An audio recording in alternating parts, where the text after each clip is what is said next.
নিজের চোখে দেখা কিছুদিন আগে একটা জানাজা পড়িয়েছে, খোদার কসম করে বলছে 6:30 ইন্তেকাল করেছে। হসপিটালের বিল দেনেওয়ালা নাই, 4 সন্তান, অ্যাম্বুলেন্সে ঘরে ঘরে আসবে, 1000-1200 টাকার বিল দেনেওয়ালা নাই। কি বুঝলেন?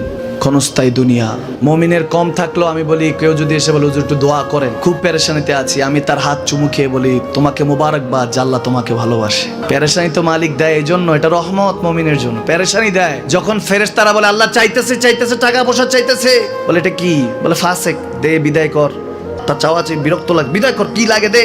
মমিন যখন চাইতে থাকে আল্লাহ আমাকে কিছু লাগবে, যখন একটু করে চায় আমার মাটাকে সুস্থ করে দাও, বাবাটাকে আল্লাহ আমার স্ত্রীকে, আমার আমাকে একটু তৌফিক দাও, চাইতে থাকে মমিন। আল্লাহ বলে যখন ফেরেশতারা দেখে মমিন চাচ্ছে, দেরি করতে পারে না, তাড়াতাড়ি খাজানা নিয়ে দিতে নেবে, আল্লাহ বলে রাখোস না, এত তাড়াহুড়া কিসের?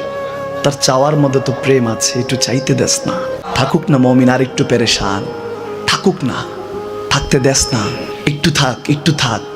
পেরেশানিতে রেখে আল্লাহ মজা নেয়, মহব্বত নেয়, মমিনের অন্তর থেকে খুশবু নেয়। আল্লাহর বড় মায়া, মমিন যখন চায় আল্লাহ তখন মায়ার নজর নিয়ে তাকায়, হায় হায় আমার বান্দা, সুবহানাল্লাহ।